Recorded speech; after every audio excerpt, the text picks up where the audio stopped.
Hello, everyone. My name is Dr. Shannon Dermer from Governor State University, and I'm going to be presenting with actually the star of the show, Dr. Hollie Campbell. She's the one who's the main impetus behind the research that we're going to be talking about. We collaborated, but really it was her idea and her passion. And since we're doing this on Zoom, rather than live, we thought we'd do this a little differently to hopefully make it more interesting for all of you.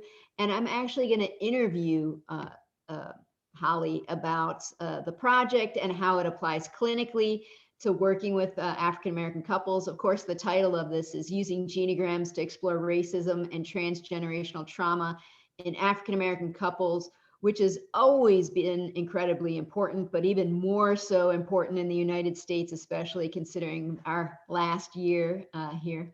I know not all of you are from the United States, but I'm just going to jump right into this with Dr. Campbell and ask her a little bit about why this topic was so important to her. How come she got interested in looking at how to explore racism with African-American couples and trauma through using genograms. Dr. Campbell. Thank you. Thank you so much. Well, I'm also a graduate of Governor State University. And as I was completing my work, I was very interested in family systems as a method of working with my clients. And as you know, Genogram is a very vital tool in working with family systems. So as I was deciding what topic I would use in my doctorate program, I decided that genogram would probably be what would be the topic that I would pick. And I've always been focused on couples. So couples counseling is my passion. That connected with genogram just was the title of my project. That's what my project was all about. So when I went to do my research on genograms, I found that there was not a lot of information on how to use a genogram, particularly with African Americans. Now, there are some genograms that are out there. As a matter of fact, I found 6 that I'll be sharing with you when I talk a little bit more about my study that specifically worked with African American couples. But when I did my research, I did not find any genogram work or any study that focused on racism using a genogram. And so that became the topic of my project. And as I did my study, I decided that I would first learn everything that there was to know about the genograms that are out there. So there were 6 genograms that were specific to African Americans, and I'll show those to you in a minute. Dr. Dermer, do you think we should start now with Yes, in a minute, but I want to ask you a little bit more because I think most people would be a little shocked by what you just said. There's hundreds of articles and book chapters on genograms, and Monica McGoldrick, who really popularized the genogram and has written several books with her colleagues on genograms, actually focuses a lot on, especially in more recent advocacy and inclusiveness and all that. So I think a lot of people would be shocked to know that there weren't articles specifically on exploring racism with African-American clients, couples. So tell us a little bit about, I mean, is there nothing out there on racism or trauma, or what was it that you specifically saw that was missing? And you can show the ones that you found if you want while you're discussing. Okay. Well, there were several studies. As a matter of fact, one of the studies that I did in my research looked at, I think it was over 77 different cases where racism was discussed, but it did not utilize the genogram in discussing racism with African American clients. So since my focus was on genograms and how to use a genogram in working with a couple to evaluate the trauma that they may be experiencing in their relationship. I was interested in knowing in what way racism may play a part in that. And so I went looking for genograms that specifically addressed working with African American couples and where racism was an integral part of what was impacting their relationship. So let me just clarify that a little bit. And excuse me, you saw one of my family members jumped into my dog might be passing through every once in a while. It's hard to control her. And she's interested in the topic. But, so it wasn't that there aren't like case studies that discuss racism or trauma, or that it's not discussed in general. What you had trouble finding was articles or chapters that were sorry, that were specifically on guiding clinicians on how to probe or ask questions around that. There were more like general ones that could be applied to any group. But I believe that you think there are some special issues for African Americans, for Black people in the United States, because there's more than just African Americans in the United States, but specifically for Black people and specifically for African American people, considering their history, that as I recall in our discussions, you thought that a general discussion of how to look at oppression and trauma wasn't good enough necessarily, in your opinion, to guide clinicians on how to talk about such a sensitive topic. You wanted something more specific that was specifically focused on African Americans and these issues, intergenerational trauma, especially related to slavery, but also current events, and how to specifically discuss that in the context of racism with couples you're working with. Am I wrong? Is that you could not find something that specific and you really felt that it needed to be that specific on this topic? Exactly. I did find a couple of papers where genograms were used, but they were not used in a way that helped the clinician address the topic of racism, which is a very sensitive topic, especially if you're in a cross-cultural dyad where it may be a Caucasian or some other race talking to an African American about this topic. That may have made the clinician very uncomfortable, as well as the client, in terms of how you approach the subject, how you ask the question, how you even bring the question up. And so I went looking for, because there is some work out there that tells you how to do a genogram, and it has some information about an interview protocol that will help you to formulate the questions that you're going to ask your client. But there was nothing that touched this topic, which is. Yeah. And that was really to give a little preview of your study. That was really your goal, was to have something specific, an actual interview protocol that people could choose from some of those questions, or use those questions, or use it as a springboard into other ones, to really help guide people on something that would be easy to not talk about, or and is a difficult topic to talk about for anyone, but especially, as you said, in cross-cultural relationships. And so you wanted something specific to guide them.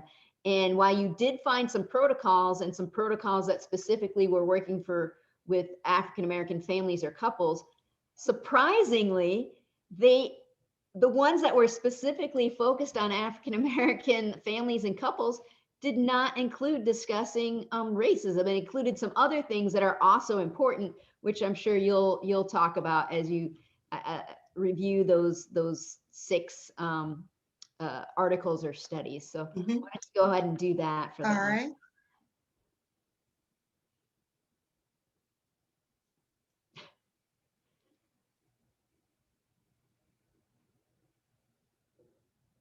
So Hollie's just pulling up some slides that'll help you all understand what she's talking about.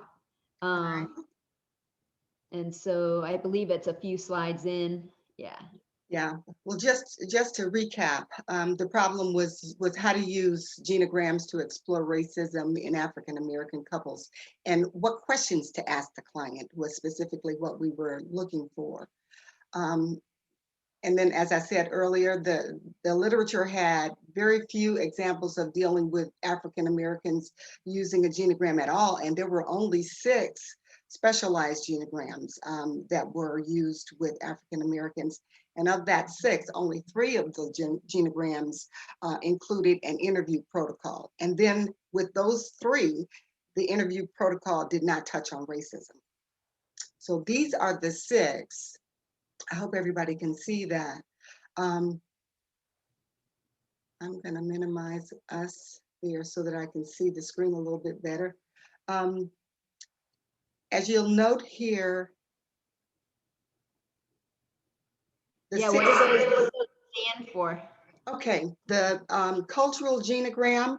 Now that's a genogram that can be used with any race and any nationality, but it did not specifically touch on racism. So even though it would be appropriate in working with African American clients, it wouldn't necessarily touch on our topic.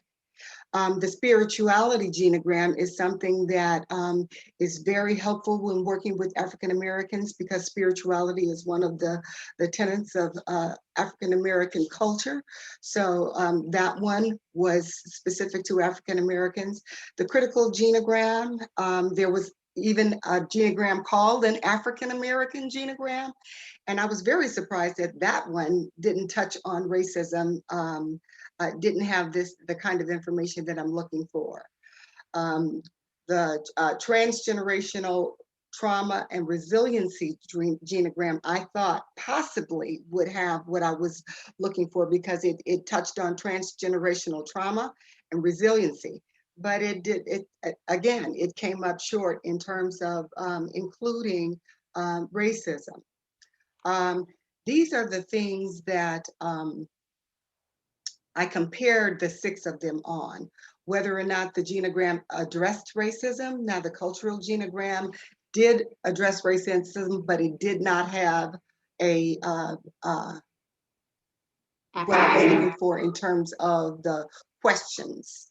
Um, the spirituality genogram, it didn't address racism at all.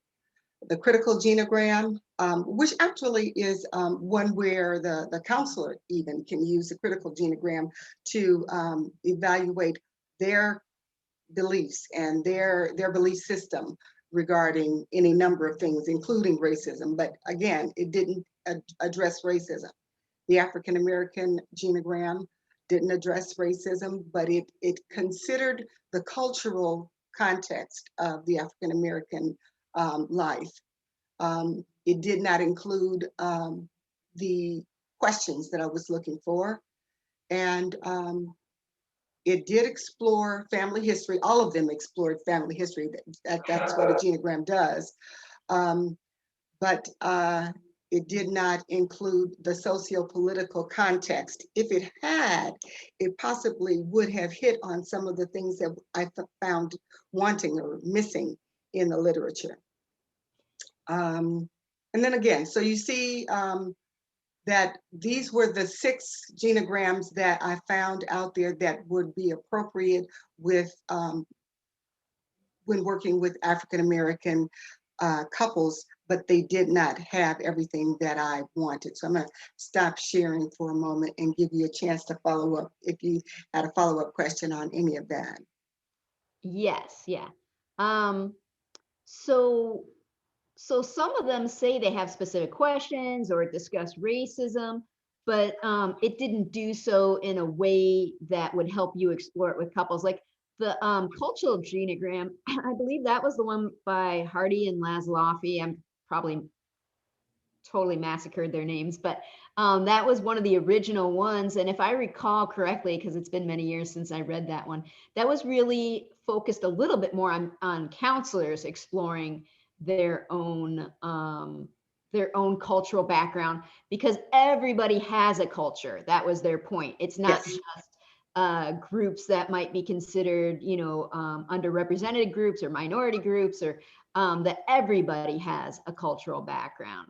And so it's, I assume that even though it had some specific questions and it did discuss a bit racism, it wasn't probably in the way that could be clinically applied to work with African American couples, or didn't go deep enough. Is that correct? Yes, yes. Okay. And that's probably the case for each of them. And I do remember, I can't remember which one it was, so you'll have to tell me. I'm testing your memory of the different articles. That that the closest one, the closest article really did have an interview protocol for working with like African American families. Yes. And it had stuff about spirituality and strength based and some other areas that the research shows are when you're trying to connect, especially with African American couples, but really all couples, that you really should explore each of those areas. But it's especially important for an Afrocentric view, like like I said, spirituality and some of those other things. But the only area it didn't really have that you were really looking for was the talk about racism. Which one was that? Do you remember? I will pull it up here in a second, and then we'll find it on my list. The gun, sorry.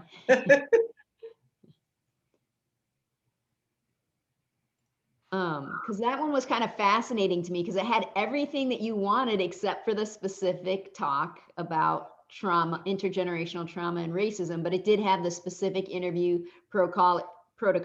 It was informed by an Afrocentric view. Was it McCullough? Maybe it was McCullough who wrote that one. Yeah. Which one was that? Okay.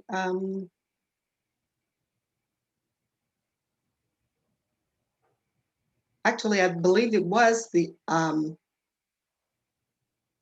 African American genogram. Yes, yeah. So so that had almost everything, but Yes. not quite. So tell us what it was, and I do want to make sure to leave time to talk a little bit more specifically about the results that you found, but just tell us quickly, what was the study and methodology that you did to fill in this gap where there weren't specific guidelines for people. But I'm sorry, let me back up for a second, because I believe you did have a communication with Monica McGoldrick. I did. Yeah, tell us a little bit about that she had a different view than you did. Yes. Actually, I was thrilled when I went to look for my experts, and so I'm going to get ahead of myself a little bit with my talk about my study.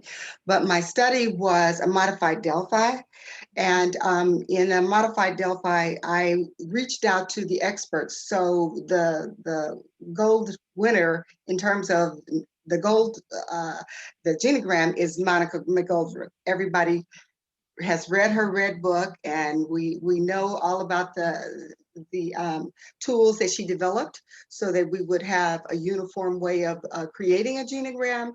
And so I reached out to her, and I also reached out to Maria, and I'm gonna kill her last name too. But when I reached out to her, she was thrilled at the concept. But when I got to what exactly I was asking for, which was the development of a protocol, an interview protocol, she had a different idea about the way that she develops her genograms with her clients. She does not come in with preconceived questions in advance. She thought that it would be more important for her to develop a relationship with the client and then have the questions come as a result of that that relationship that she developed.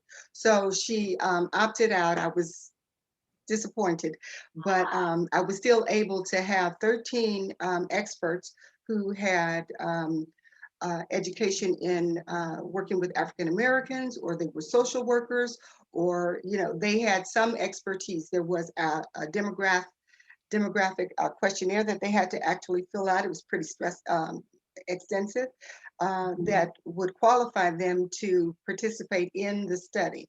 So what I did with the study when I had my panel was I sent them a set of questions.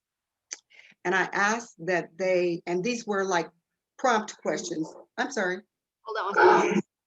I think when we speak at the same time, it gives a weird sound. So I'll just raise my hand if I have a question real quick. Okay. I just want to, you're going to go into your study and you absolutely should.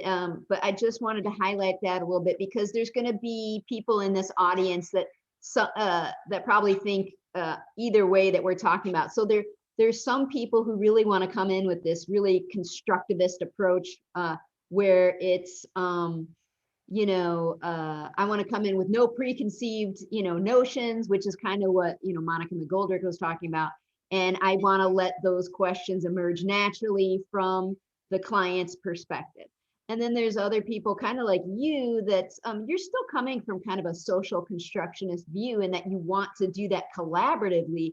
But, and correct me if I'm wrong, I think you just thought that this is such a sensitive topic and one that oftentimes even African Americans it may not be conscious to them, or they may not want to talk about it, especially if it is a counselor or therapist from a different ethnic, racial, cultural background, that they may not want to, that you thought that in order to have the theoretical sensitivity and the cultural sensitivity, that people really did need to go beyond their general training as a counselor or therapist and have some very specific skills in this. And there are other topics where people think this, like Miller and Byers think that they talk about sexual self-efficacy. They say that the typical skills that are taught are still the ones you're going to use, but it's such a sensitive topic that you actually need special training, more concerted, focused training on it. So that was kind of your thing, right? Not that Monica McGoldrick or Maria, I can't, what was her name? She did the focus genograms. Yes. Anyway, Yes. she has two or three editions of that book. It's a great book. But she and her colleagues, but that you disagreed and felt like, no, there needs to be specialized training and specialized interview protocols, at least to get the conversation started. Yes, Is that correct? that is correct.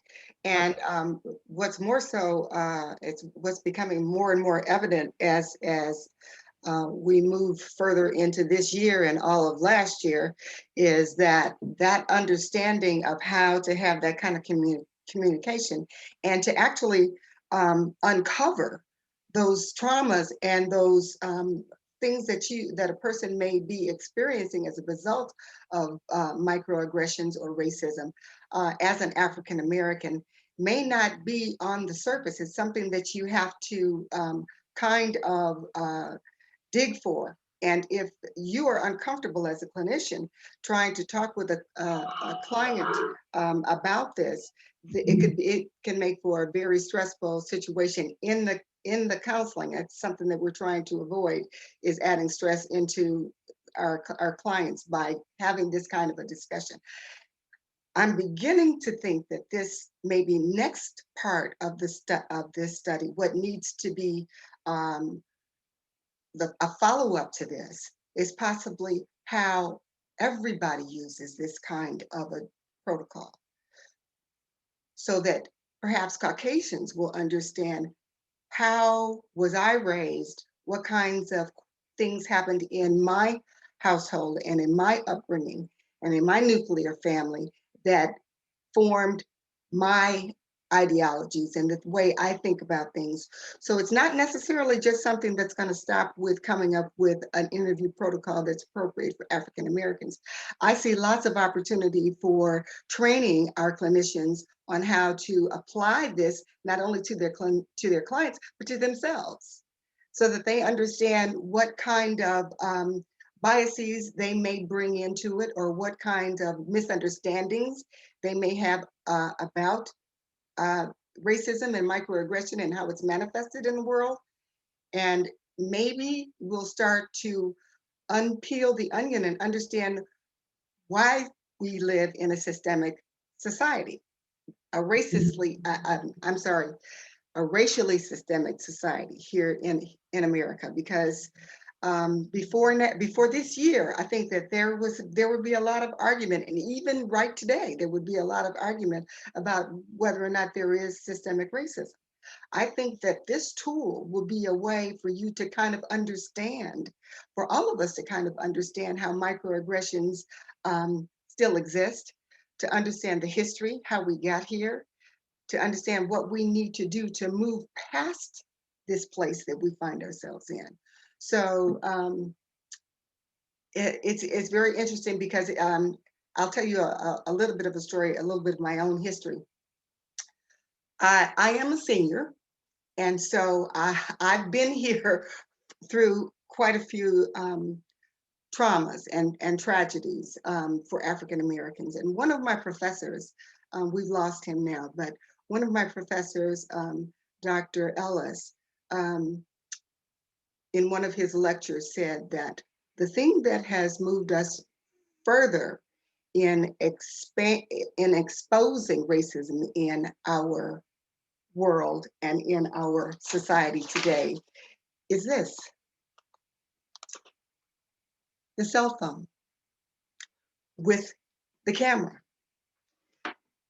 Because when I was 3 years old, Emmett Till was lynched, and his mother took a picture of him in his casket and had it published in the newspapers. And that picture, that photograph, prompted, along with the video that they took of Bloody Sunday on the Pettus Bridge, those live pictures, and the picture of George Floyd that we've all seen, those pictures makes it real, so that it cannot be denied that it exists.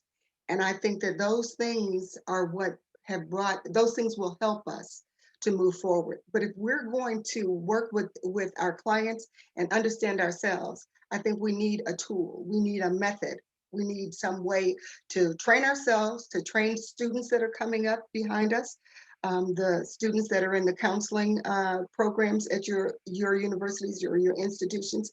If they don't get this skill set, if they don't get a tool that they can use to do this work, then we're going to miss out on an opportunity to move it forward. Thank you. That was very eloquently stated. And you're right. I think the cell phone, unfortunately, has been a way to validate some of the experiences of African Americans and Blacks in the United States. That this has been going on for a long time, continues to go on, but unless you have the evidence on the cell phone, a lot of times people don't believe it. Mhm. And I think one of the things about Black Lives Matters that has happened over the last year in the United States and then worldwide, Worldwide, exactly. that people realized that there are still the microaggressions, the more subtle things that make people feel like they're different based on their race and things like that. But there are also still those like aggressive actions, in your face actions, violence and lost opportunities, and we saw that even more with some of the videos, with some of the body cam videos that police have, with some of the rioting. Even we just had the riots and the storming of the Capitol, and people commented on how, wow, that would have been different if that was an all Black and African American group. And I don't want to go off too far. We need to get back to, I'll just summarize real quickly your methodology, which was a modified Delphi study where you sought out experts in the field and you asked them various questions about how they would explore this topic with African American couples. You got a bunch of different answers, and Yes. then this methodology is really a consensus methodology. So it's to get consensus, and you use some, it's a mixed method that uses both qualitative and quantitative. You use statistics to decide which were the most common answers, and then you sent those back to people, had them rate them again, or had them rate all the statements, and then took the highest. So sorry, in the first phase it was just you took all the independent statements. Then in the second phase you asked them to rank them, and then you took the highest ranked ones. So basically, don't anyone try and do a modified Delphi study off of that description. It's more complicated than that. But I know we don't have that much time left, and I want you to focus in on the actual questions that you came up with and how you think people should use those when they're doing genograms with African American couples. Okay, happy to do that. I've got such a little tickle. I apologize. Oh, cough away. Mute yourself if you want to talk more. I am going to share with you. There were a total of 35 that was the final group. I'm going to show you some of those. Actually, when I was preparing for this interview with Shannon, I was going through these questions and I'm asking myself the question, okay, well, what would you say? You know, what would be my response to that question? So I'm just going to share just a few of them, but as Shannon said, I'm sorry. I do, after you're done answering the question, before we end the interview, I would like you to comment a little bit, because I was thinking about that. Like, how would you feel if you and your husband of many years, just think about this for later, I'll try and remember to ask it. How comfortable or uncomfortable would you feel with people asking these types of questions, and how much would you like appreciate it? So we'll get to that later, but go ahead and show them some of your questions. Okay. Your interview protocol.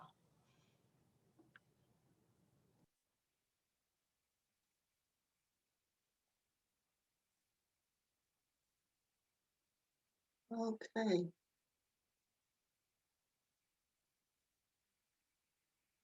All right. This was the 13 experts exploring intergenerational impact of racism. On this slide, now that we're all housebound and parents are schooling their children at home, children are constantly at home because of the COVID-19. The question that jumped out to me on this slide was conversations that you have about your children. I mean, that you have with your children about being African American. Oftentimes, I've had an opportunity to work with some of my students, and I talk to them about the talk that African American families often have with their children, particularly their African American males, about driving while Black and what to do when they are pulled over by the police. There are actually things that they must do and must not do, like never appear to be assertive, keeping your hands constantly visible. These kinds of questions this kind of training that African Americans have to give their African American children is something that is a very, very painful experience. But if you don't know how to ask about it, this question would help you. What kind of conversations do you and your children have about being African American? And that could be both positive and negative things. Absolutely, absolutely. Your current experience with racism, what are your feelings and beliefs about your community's role in amplifying or deactivating racism? So, I mean, you mentioned Black Lives Matter. Well, the Black Lives Matter global initiative began as a result of the murder of Trayvon Martin. But if you were to ask people who don't know that and don't recognize what the Black Lives Matter organization is about, and that its primary goal is to stem the tide of police brutality upon African Americans, they'll believe some of the other information that's out there and some of the videos that they see from other stations that are emphasizing violence rather than understanding the reason for the civil protest. So yeah, you're saying that you know, 'cause you'll hear sometimes, well, racism doesn't really exist in the United States. We had an African American, you know, president. But the Black Lives Matters movement, obviously, it did focus in on police brutality, but it was really about bringing to light, like, no, we need to still keep having these conversations. And just because you don't see it doesn't mean it doesn't exist and doesn't impact people every day, whether they realize it or not, which is really part of the point of your study, is that there would be African American couples out there who could talk until they're out of breath about how racism affects them. But Yes, then there are also some other couples out there who may not want to talk about that because they don't want to, you know, experience that pain, or they may not realize how racism affects them every day and affects their relationship. Um, exactly. and so right here, you're going to be talking about exploring microaggressions. Yes. So now, to your point about how microaggressions may have impacted them as a couple, um, let's talk about the African American who works outside of the home, who is in a situation of no power. He or she has no power in the workplace. He or she is the subject, may be the subject of some off-color jokes or some snide remarks, and they have no power. They have no opportunity to speak back about it. And so they carry that anger, that trauma home with them. And then they're in the home where they do have power.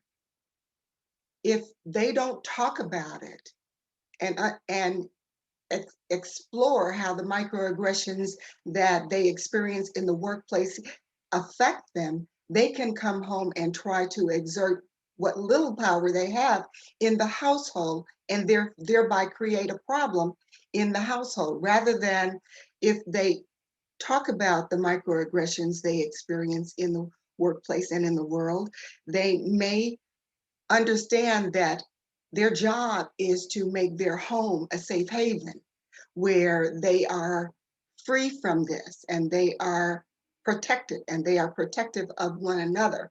So if you look at microaggressions in the world and the way it impacts you as a human being, if you look at it and then you come home and you talk about it, you recognize what you're experiencing and you talk about it, it can serve to make the marriage stronger. And I've had couples, because I do couples counseling, I've had couples where we've had this discussion and they've recognized at the end of the session that their anger was not toward one another. It was a result of what they had experienced in the workplace. And I'm going to stop sharing so I can see my partner here. I just want to say that, you know, and it's not just obviously the workplace. It can be when you're shopping. It can be from your family. It can be from, you know, the government. It can be from lots of different things. But your point is that having these kind of discussions and having this awareness of how racism impacts you can have both positive and negative effects. So for instance, if you don't have the awareness, excuse me, you could go home and kind of take, sorry, you could go home and take that out on your partner or your spouse. And, and there's plenty of studies to show that there are negative mental health effects for people who experience racism, other types of oppression, and things like that. But you're saying the positive thing of making people aware is that they can create this safety, this safe haven, which they often use that, well, the term's used in many different things, including the Bible, but emotionally focused therapy focuses on that a lot, although not specifically on a safe haven from society. They don't specifically talk about that. But so you're saying it can have positive impacts because you can then become this support and resource, and you as a couple can become stronger, increase that, as Gottman would say, we-ness, but around fighting the effects of racism and oppression, Yes. not just everyday stuff, parenting or extended family or things like that. Yes. And I know we're running a little bit, we're getting close to the end of time. So why don't you go ahead and run through the other things you want to run through, and actually take me off screen just for a second because my crazy dog wants to go outside. That's the bell you keep hearing. Okay, I will go back to sharing screen and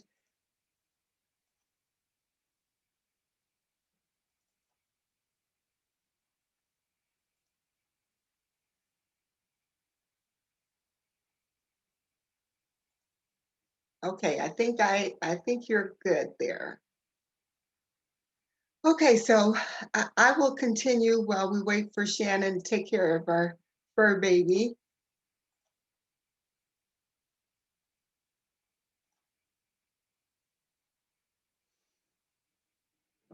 Okay, again, as we were talking about earlier, the thing that I want to emphasize the most, though, is that this is not just something that can be used with African American couples. This is something that can be used with anyone so that they understand their own experience in terms of understanding racism and understanding the trauma that African Americans experience every day as a result of that racism. So I was very excited to do this study.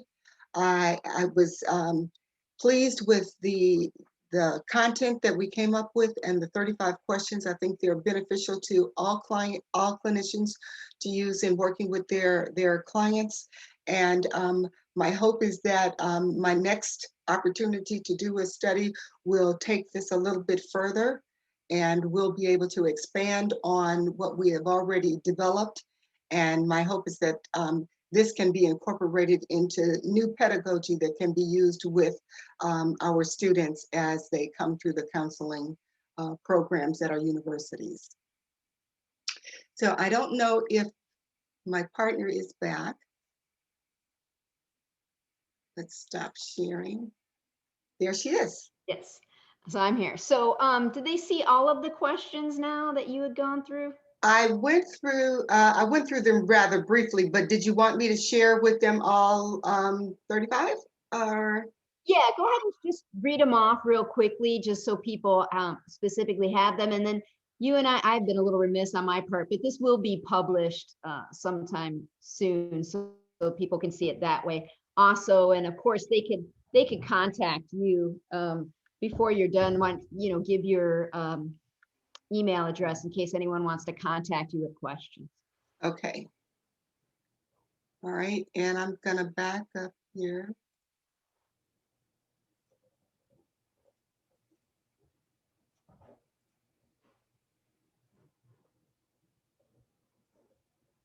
Okay, so describing your earliest experience of race, and I told you a little bit about my history. How was race discussed in your family? I spoke a bit about the talk. What messages did you receive from your family or interactions outside of your family about being African American? What stories about racism have you heard from your family?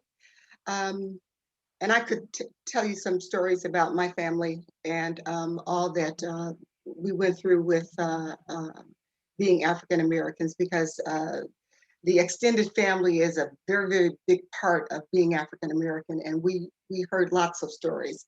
How has racism affected your relationship or the relationships of your parents, grandparents, or as an African American couple? What are some of the differences between the issues you face with racism as a couple and those your grandparents might have experienced? What conversations do you have with your children? We talked about that. Looking back at on your family of origin, how did your encounters with people who were racially different from you have an impact on the way you view other races today? That one is very interesting for everybody, Blacks, whites, all ethnicities, all cultures. I think it's important that we look back on how we were reared. Um, Being family systems oriented, of course, I would say that. How does being African American impact the dynamics between you and the people in your workplace, your profession, your industry, school system, communities, the legal system, the medical system? And we're finding more and more that the medical system is, African Americans have a marginalized medical The health disparities that, The health disparities. Thank you. The health disparities in the medical system.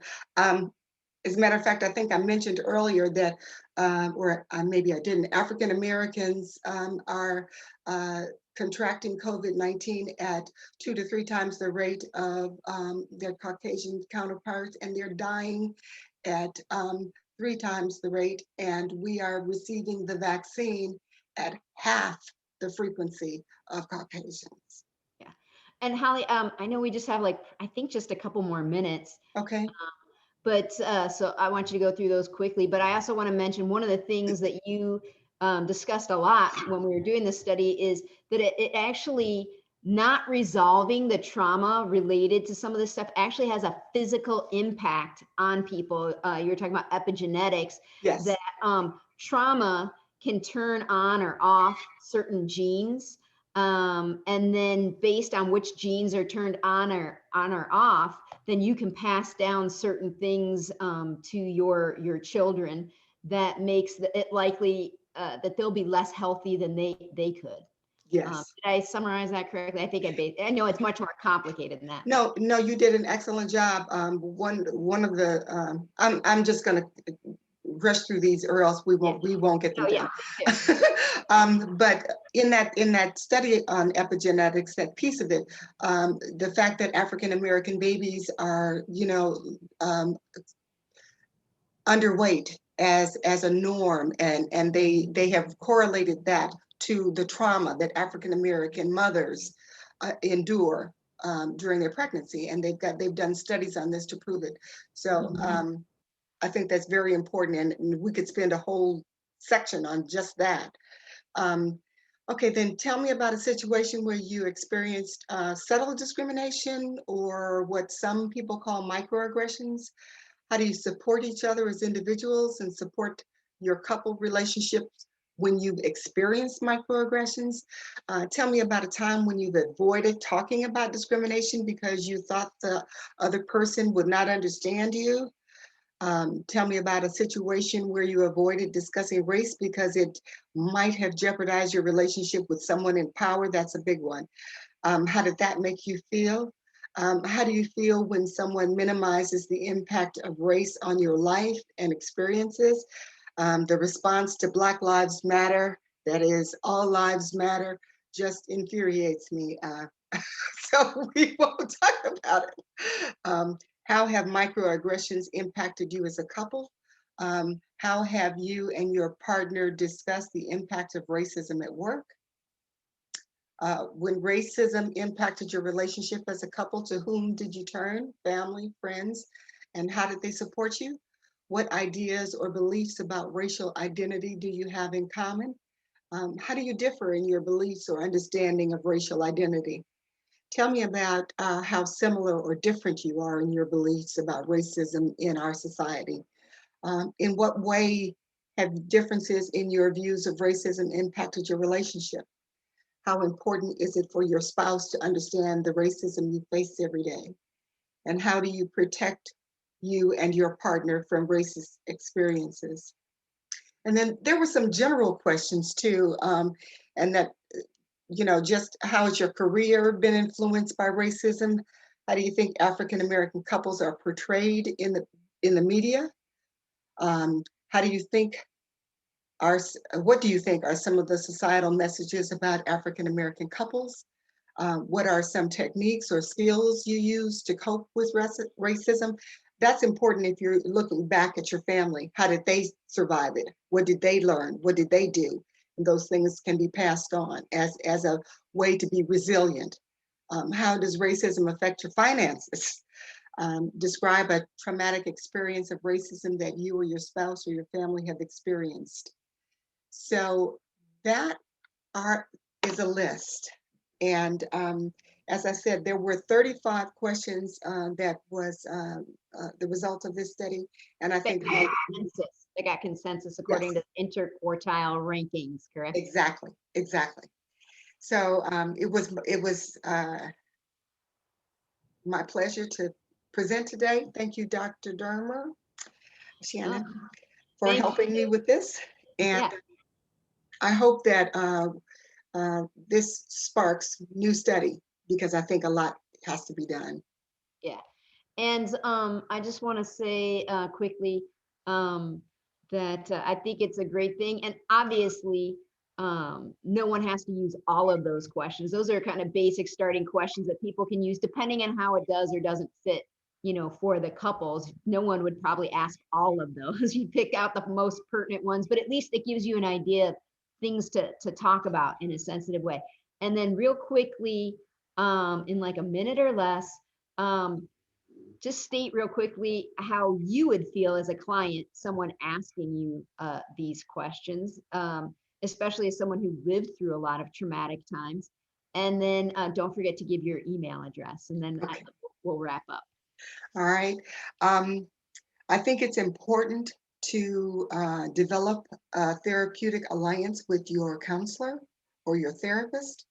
And if the therapist that I am working with is sensitive enough to recognize that this is something that I experienced and is willing to ask the uncomfortable question and to put him or herself in a situation where they could possibly feel responsible, even though they are not responsible, they may have that feeling and it's very uncomfortable for them. But I would appreciate that. And I would recognize that they are truly trying to have a therapeutic alliance with me to understand my situation. Good. Now don't forget to give your email address so people can ask you questions. All right, I can be reached at hcampbell@govst.edu. Great. So that was V in as in Victor, GOV as in Victor, ST .edu. Edu. H. Thank Okay. you. Thank you so much. Oh, thank you. And please feel free to reach out to Hollie. She can always forward a question to me also if someone has one, but really she's the expert on this. And this was her passion. And thank you all for attending.